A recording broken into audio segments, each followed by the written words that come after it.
Amigas e amigos, é interessante a gente observar como esta polêmica sobre a natureza do novo governo do presidente eleito Jair Bolsonaro, se é fascista ou se não é fascista, esse é um debate filosófico, mas evidentemente ele tem um componente político.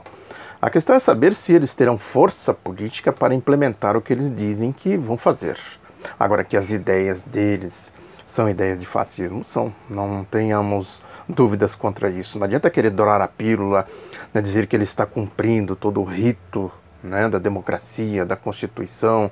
Primeiro que ele foi eleito aí, na esteira desses acontecimentos que foi a marcha golpista, todo um processo de afronta ao Estado Democrático de Direito, a constituição de um Estado de exceção, que é a Operação Lava Jato, com métodos abertamente fascistas, de desrespeito à Constituição. Só pegar o artigo 5º da Constituição, tem aí até um debate interessante sobre isso, que a revista eletrônica Consultor Jurídico trouxe à tona, que fala aí sobre essa questão da execução antecipada da pena, que é o caso do ex-presidente Lula.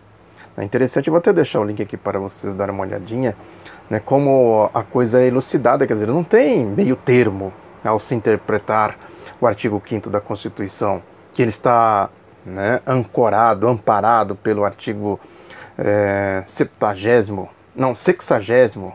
o artigo 60 da Constituição, que diz que o artigo 5º é cláusula pétrea.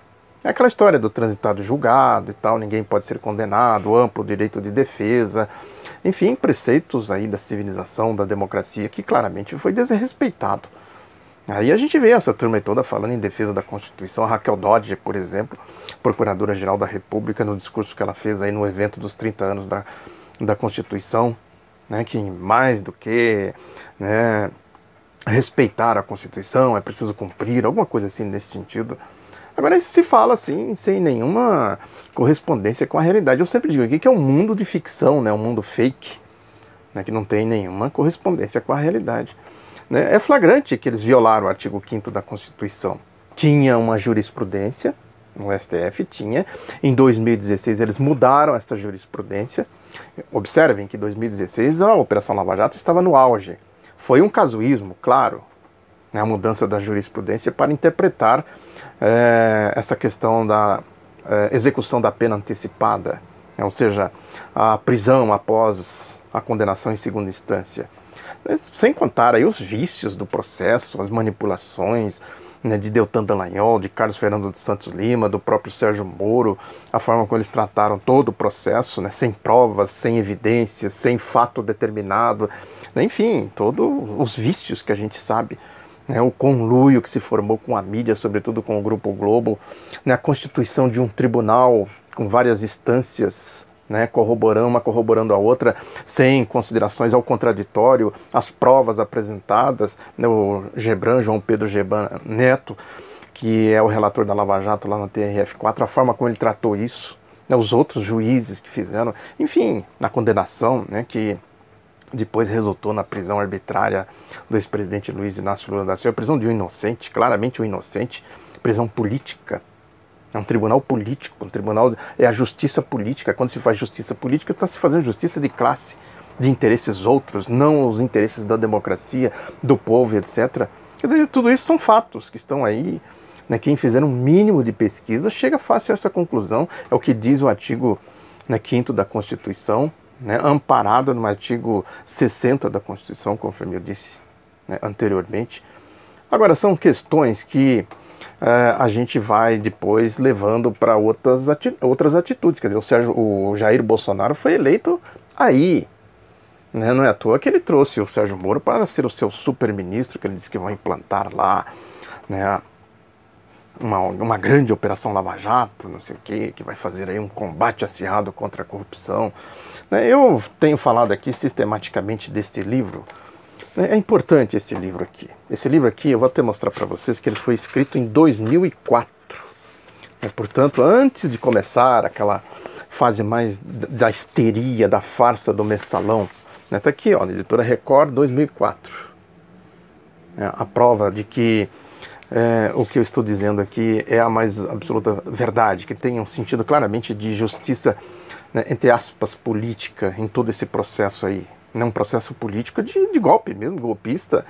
O Jair Bolsonaro foi eleito, sim, num processo golpista, né, de um estado de exceção dando as cartas. E aqui ele vai mostrar exatamente tudo que a Operação Lava Jato disse que descobriu, né, ele vai mostrar, né, que é exatamente o contrário. Né, eles fizeram exatamente o contrário. A prova está aqui, concreta. Eu vou ler aqui até alguns pontos do sumário, né, que ele diz que o mercado do voto, o PT entra pela porta dos fundos de campanha, aquela história, né, do financiamento das campanhas, que são, sempre foram, ele diz aqui, desde o Juscelino, né, do plano de metas e tal, né, a questão as construtoras financiam, o clube das empreiteiras, depois já falei da CPI que foi feita, aqui depois foi feita também uma comissão especial, né, de inquérito que também chegou a conclusões, né, que a Lava Jato disse que descobriu, né? Aí ele vai falando aqui também, antes dos votos, cifrões, a caixa sinuosa das eleições, as mais famosas caixinhas eleitorais, dólares nas eleições da Guerra Fria, a caixinha do Ademar, né, o telhado de vidro de JK, né, boi indiano financia o presidencialismo, o clube do bilhão de Tancredo Neves, PC paga o pato, máquina pública, né, tudo dominado, dos réis aos reais, é possível controlar o mercado do voto? É isso, tá aqui, ó. A prova de que a Operação Lava Jato foi uma grande operação política, tão somente de politicagem, um tribunal anti-Lula. Agora, os discursos, né, com esse grupo que chegou ao poder, chega com um discurso fascista. É isso, né? Não tem como não ser fascista. Essa história, por exemplo, aí dessa entrevista que o filho do Bolsonaro, deputado federal de São Paulo, Eduardo Bolsonaro, dá no jornal Estado de São Paulo, dizendo que pode prender 100 mil, né, militantes aí do MST, dos movimentos de esquerda. Ele quer criminalizar o que ele chama de comunismo. O que vem a ser comunismo? Né? Como que ele vai caracterizar o comunismo? Ele vai banir a leitura de tudo que é progressista, de tudo que é explicador do Brasil, tudo que explica o Brasil. Todos que explicaram o Brasil são comunistas pela lógica deles. Essa história de escola sem partido, que é para não ensinar a história do Brasil, filosofia, sociologia. Como é que é? Então nós vamos voltar para a Idade Média e vamos viver no obscurantismo? Quer dizer, eles vão banir a Era das Luzes, os economistas clássicos ingleses, em cima dos quais Marx elaborou a sua teoria econômica e etc, etc. Todo o processo de civilização, de acúmulo da civilização, tudo isso, pela lógica deles, dos discursos deles, é comunismo. Né? Vai emergir o que eu sempre digo aqui, que são categorias antípodas, fascismo e comunismo, entre aspas, socialismo, na verdade, democracia, soberania, desenvolvimento, etc. São coisas antípodas. À medida que uma sobe, a outra cai. E vice-versa. O progresso da civilização, da humanidade, da democracia, né, do espírito humanista, consequentemente vai, né, banindo essas ideias obscurantistas, essas ideias pré-revolução francesa. Tem até aqui um caso que o Luiz Fernando Veríssimo escreveu na coluna dele no jornal o Globo, né, que ele fez uma brincadeira, podemos dizer assim, né, quando o Jair Bolsonaro falou que vai banir os bandidos vermelhos e tal, naquele discurso, uma semana antes do segundo turno, né, que ou vai para a cadeia, ou vai para fora do país. O que é isso não fascista? No discurso do Hitler. O Hitler falava a mesma coisa. E quantos comunistas não foram mortos, perseguidos, né, por esta lógica, né, do fascismo, mesmo aqui no Brasil? Aí a Federação Israelita do Estado do Rio de Janeiro soltou uma nota pedindo que o jornal o Globo se retratasse, que o Luiz Fernando Veríssimo se retratasse, porque ele fez a brincadeira. Bom, como é que eles vão identificar quem são os bandidos vermelhos? Põe uma estrela vermelha, ele disse. Em outros países deu certo. Agora tem alguma manifestação contra a fala do Jair Bolsonaro? Qual que é a grave mesmo, a gravidade da coisa? O que o Jair Bolsonaro falou ou o que o Luiz Fernando Veríssimo falou? Agora, ele vive fazendo juras aí, a Constituição, a democracia, o Jair Bolsonaro, né?